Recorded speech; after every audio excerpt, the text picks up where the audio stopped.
Coucou tout le monde, j'espère que vous allez bien. Alors, j'ai mes écouteurs, j'espère que le son est bon. Dites-moi si jamais il y a des soucis de son.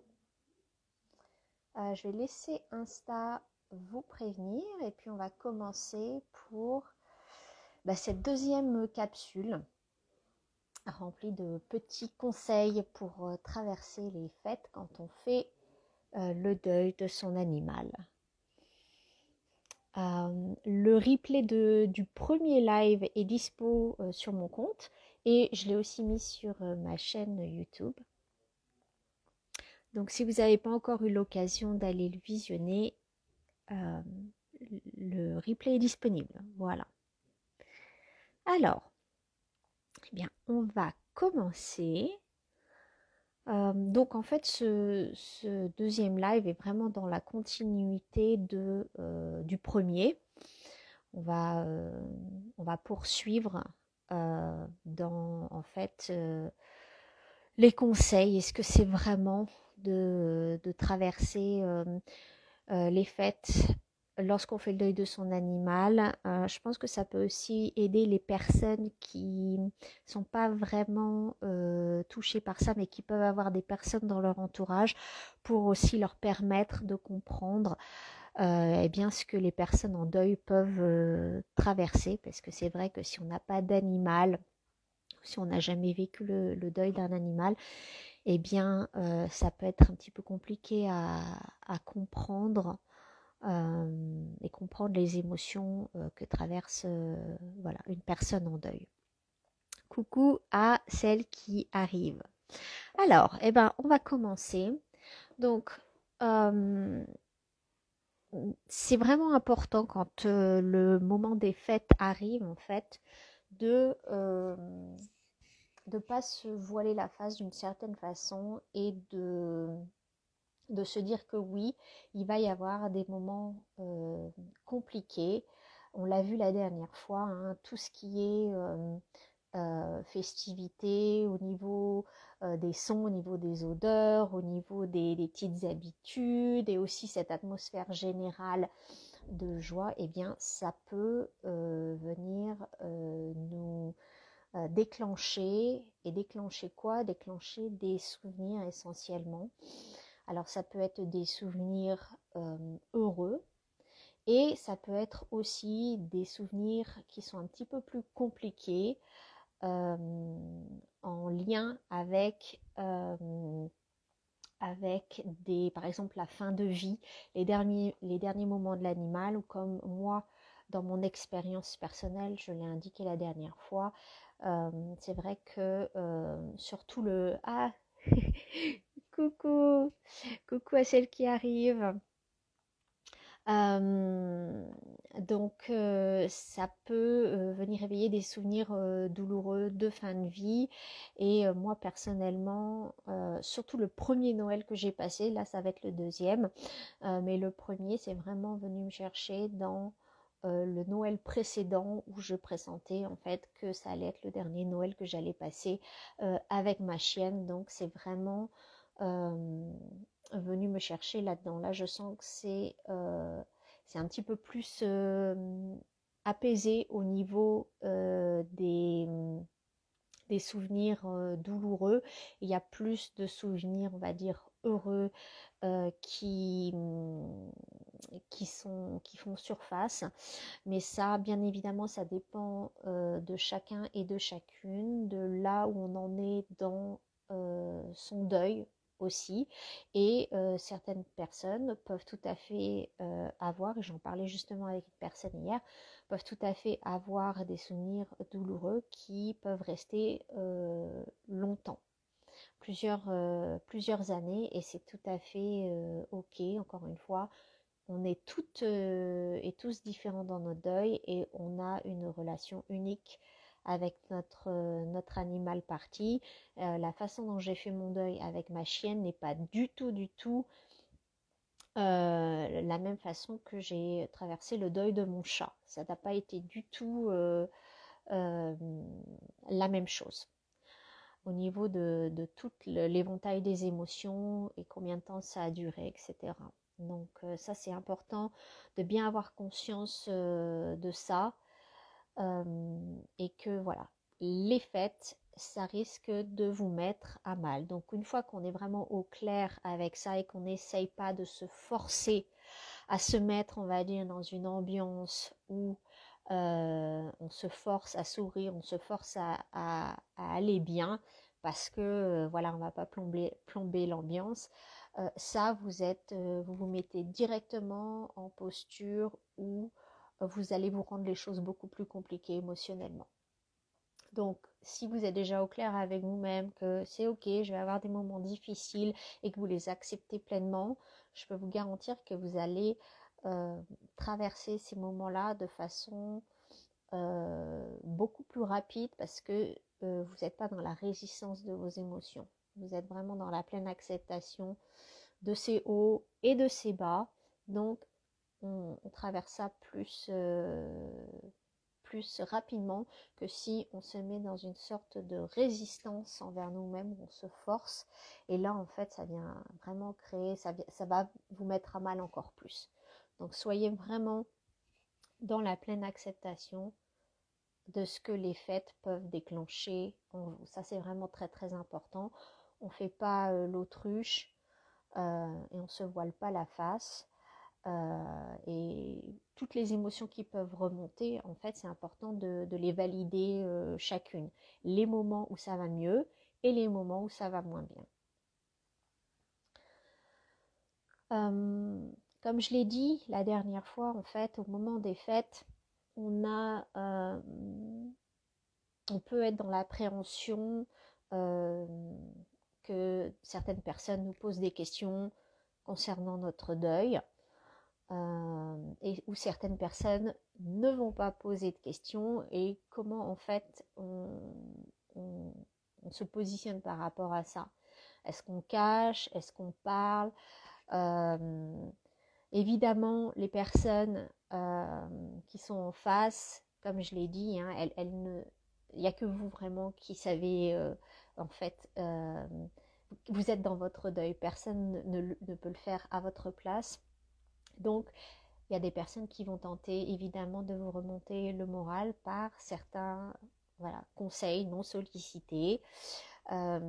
Et ces personnes-là font de leur mieux. Donc, même si ça peut venir vous déclencher, évidemment, c'est pas de leur faute. C'est vraiment à vous de prendre la responsabilité de poser vos limites, c'est-à-dire de verbaliser quand la discussion s'oriente vers des questions, pourquoi t'as pas fait, t'es toujours triste, t'es pas encore passé à autre chose, ou avec des conseils genre tu devrais peut-être prendre un animal. Encore une fois, ces conseils ils viennent toujours d'une envie de la personne de venir vous soutenir, mais ça peut vous mettre à mal parce que, par exemple, vous n'êtes pas du tout encore prête à avoir un animal, par exemple. Donc c'est à vous de poser ces limites et d'exprimer à la personne que vous préférez peut-être changer de sujet, que vous n'êtes pas encore prête. Enfin, soyez vraiment en lien avec vos émotions et encore une fois, ne vous forcez pas à rentrer dans une conversation et surtout à vous justifier parce que dans un deuil, on n'a pas à se justifier des émotions qu'on traverse pendant un deuil. Hein. Ça, c'est vraiment crucial. Et c'est vraiment une chose, si vous devez retenir une chose, c'est vraiment celle-là, de surtout ne pas avoir à forcer certaines émotions et à vous suradapter à un environnement qui est dans la joie, etc. C'est les fêtes et certaines personnes veulent fêter ça et c'est bien normal, mais ce n'est pas le cas nécessairement de tout le monde. Et donc évidemment, coucou Ethel, eh bien si vous n'êtes pas dans cette posture-là, c'est complètement ok de ne pas être dans la joie, dans la liesse, dans les festivités. c'est ok. Moi, j'ai encore des moments là où j'ai besoin de me distancer un petit peu de tout ça, d'avoir des moments euh, de, d'introspection encore. Euh, Parce que voilà, ça peut être un petit peu trop à certains moments, donc je prends mes distances, je me mets en retrait, euh, et comme ça permet vraiment de me respecter. Je me respecte quand je prends ces décisions-là, même si tout le monde ne va pas nécessairement comprendre, et encore une fois, ce n'est pas à vous à tenter de faire comprendre aux autres, c'est simplement à vous de poser vos limites. Ça, c'est vraiment très très important.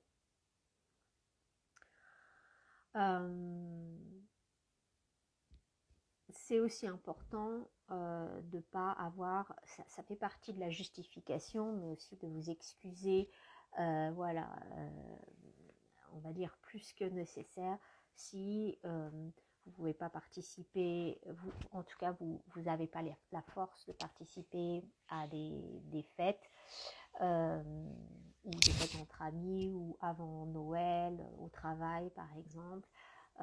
Encore une fois, vous avez des émotions qui surviennent, donc il n'y a pas à s'excuser.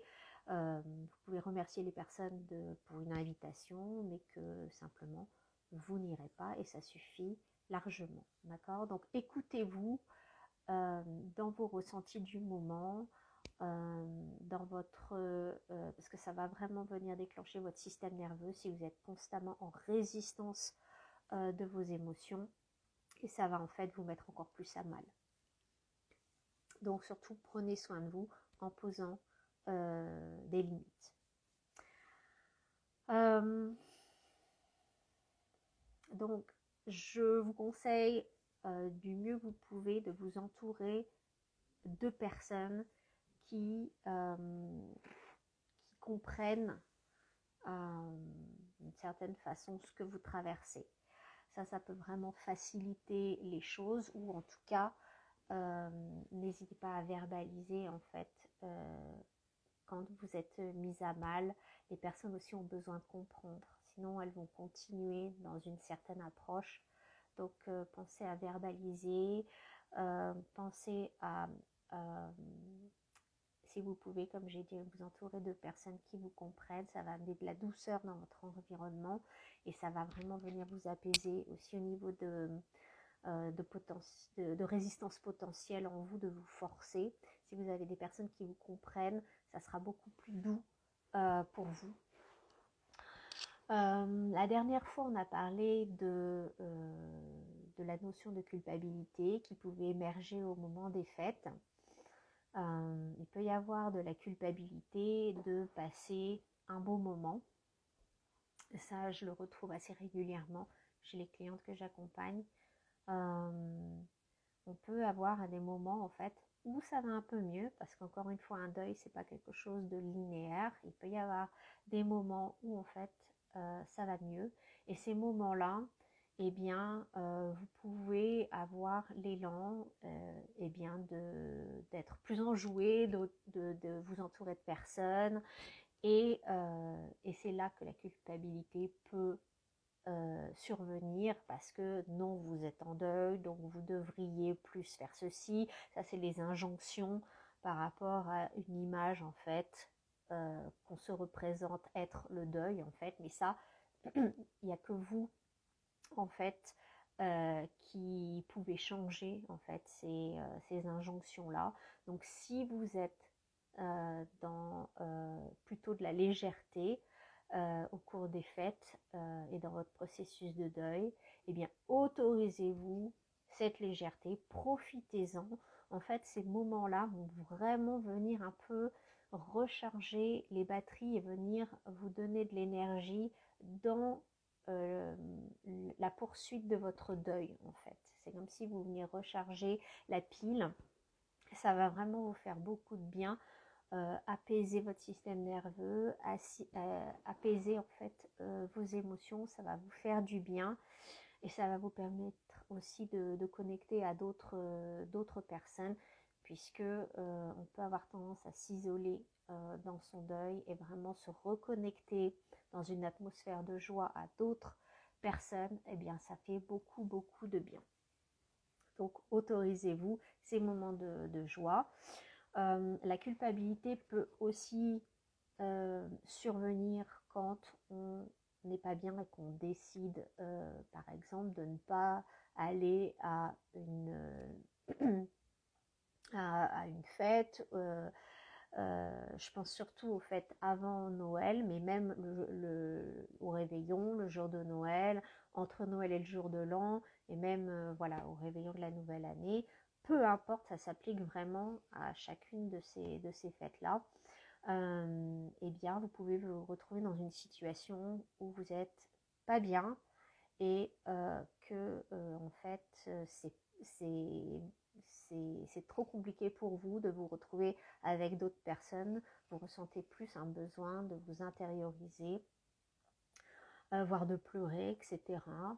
Donc dans ces cas-là, encore une fois, c'est vraiment le moment de poser des limites et bien de décliner des invitations si c'est vraiment ce que vous ressentez au niveau de vos besoins, que vous avez besoin d'être plus voilà, dans cette intériorité. Ne culpabilisez pas, encore une fois, vous n'avez pas à vous justifier dans vos émotions, même si vous allez avoir des réactions en face. Ce qui prime, c'est vos ressentis, votre deuil, et que vous faites du mieux que vous pouvez. Donc ne soyez pas en résistance avec vous-même, faites de votre mieux pour vous écouter. Un autre point que j'encourage vraiment à faire tout au long des fêtes, c'est de planifier des choses en fait qui vont venir vous faire du bien, qui vont venir vous nourrir.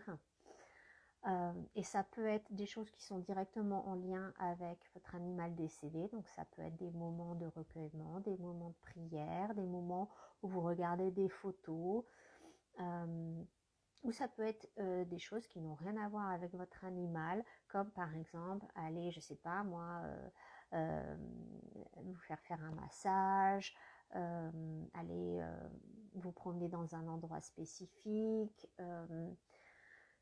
Voilà, ça dépend, aller dans un endroit particulier, peu importe en fait ce que c'est, si c'est en lien ou pas avec votre animal, essayez de planifier ces choses-là au cours des fêtes, parce que là encore, ça va vraiment venir apporter du réconfort, de la douceur, ça va vraiment venir vous apaiser et vous faire du bien. Donc prévoyez ces petites choses-là, elles n'ont pas besoin d'être voilà, importantes, c'est juste des petites choses qui vous font du bien.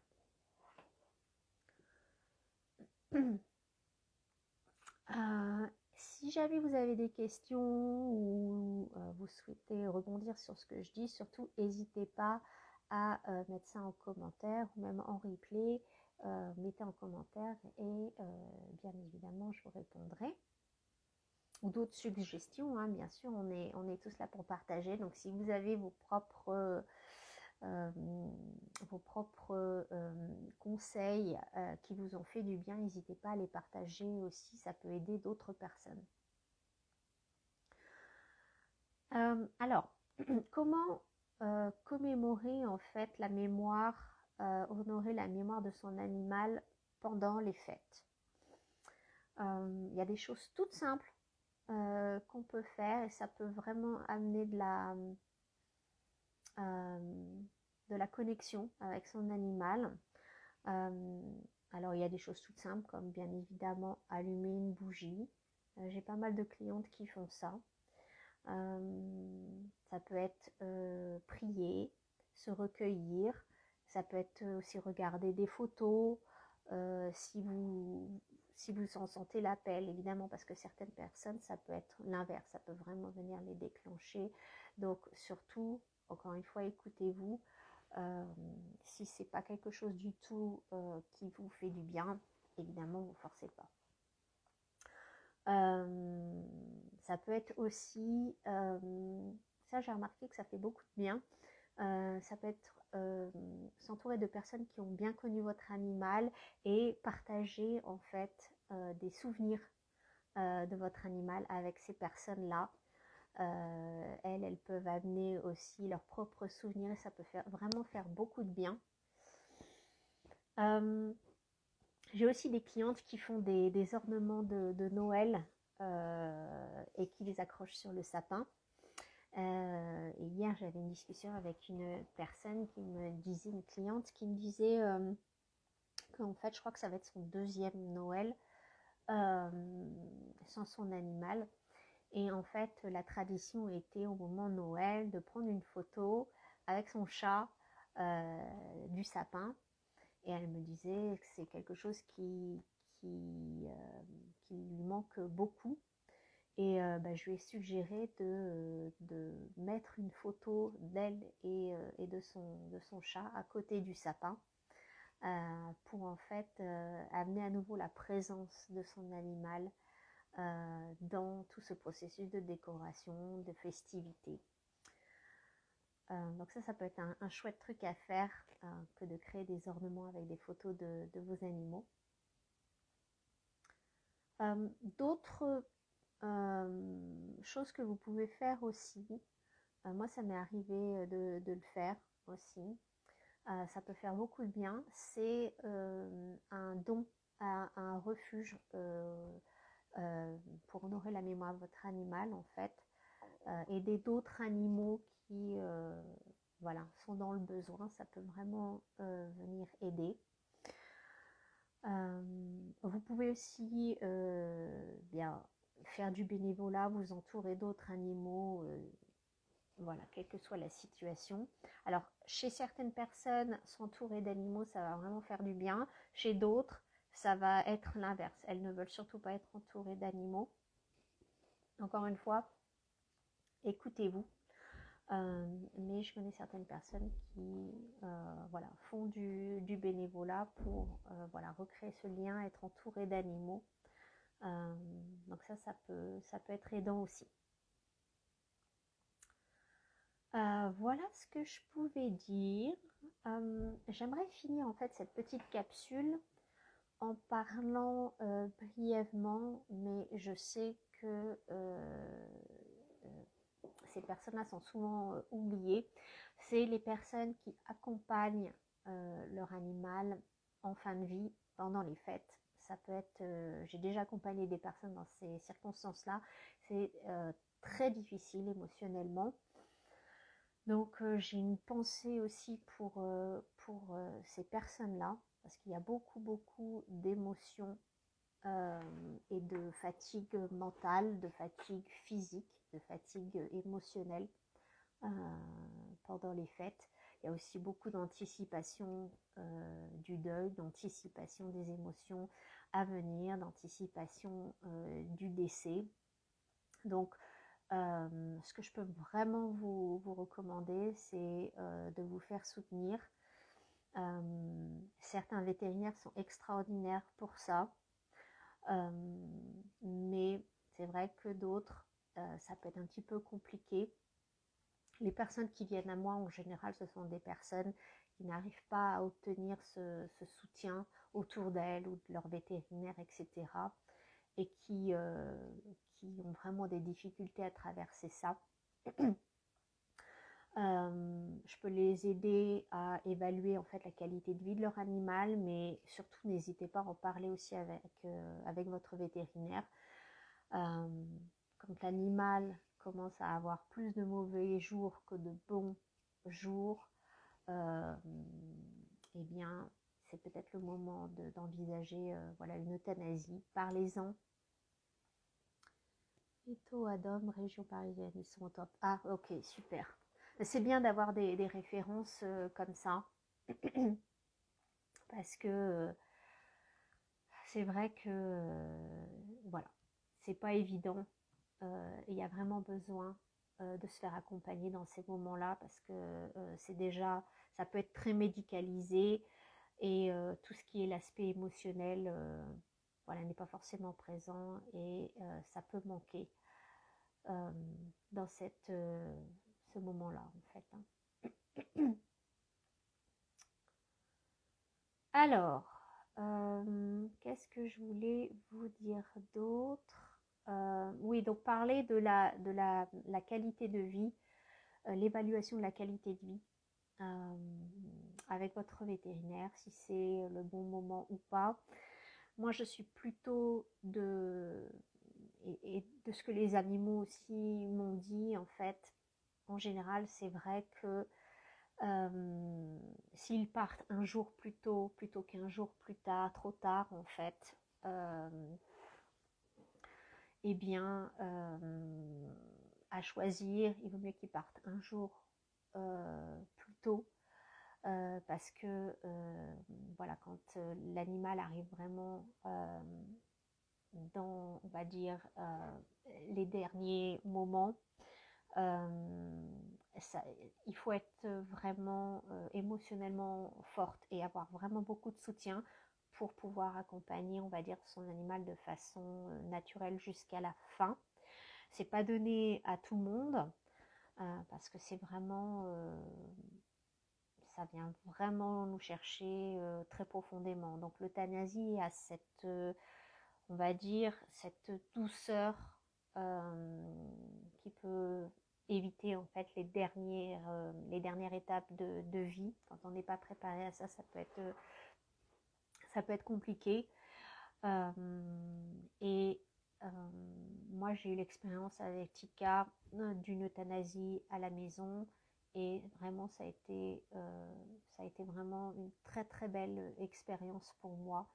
Je suis tombée vraiment sur un vétérinaire extraordinaire. Et Tika est partie voilà, dans un environnement qu'elle connaissait.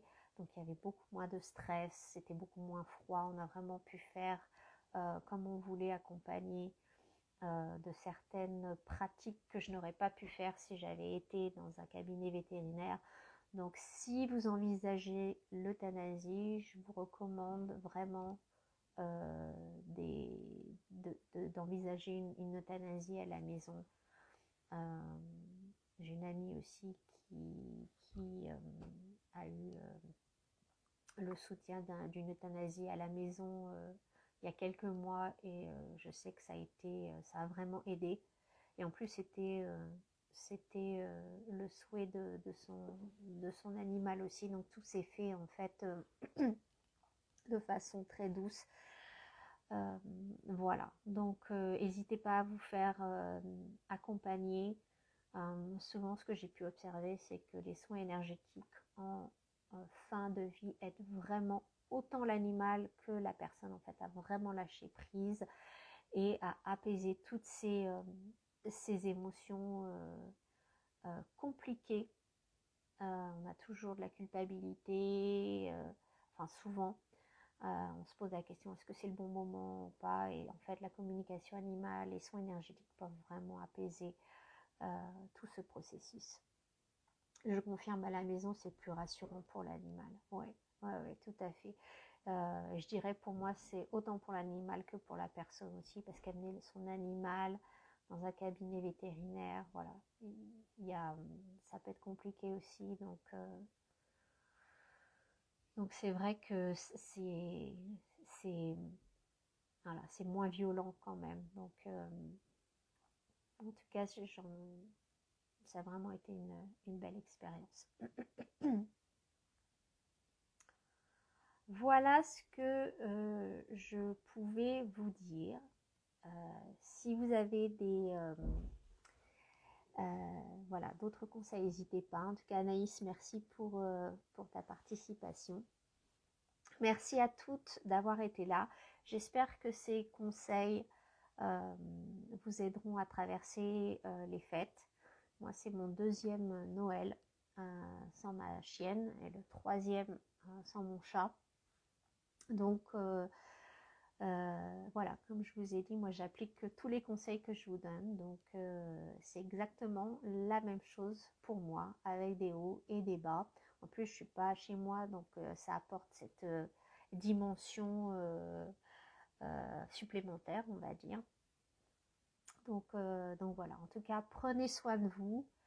Je vous souhaite de belles fêtes, quelle que soit en fait la tonalité qu'elles auront pour vous, écoutez-vous, prenez soin de vous et je vous dis à très bientôt. Merci à vous.